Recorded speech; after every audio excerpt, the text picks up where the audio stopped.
အားလုံးပဲမင်္ဂလာပါဒီဗီဒီယို tutorial လေးမှာဆိုရင်တော့ teacher က Bboard ရဲ့ number line map လေးကိုအသုံးပြုပြီးတော့မှ number 7 စီကိုဘယ်လိုသွားမလဲဆိုတဲ့ instruction လေးတွေကိုရေးပြသွားမှာပါဒါကြောင့် teacher က emulator လေးခေါ်လိုက်ပါတယ်ပြီးတော့ teacher ကဒီမှာ number line ဆိုတဲ့ဥစ္စာလေးကိုခေါ်လိုက်တာပေါ့နော်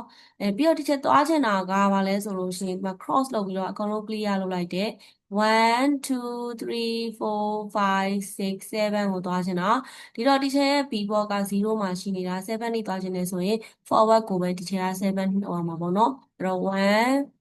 2 3 4 5 6 7 okay go ကိုစပြီးတော့နှိပ်ပါမယ်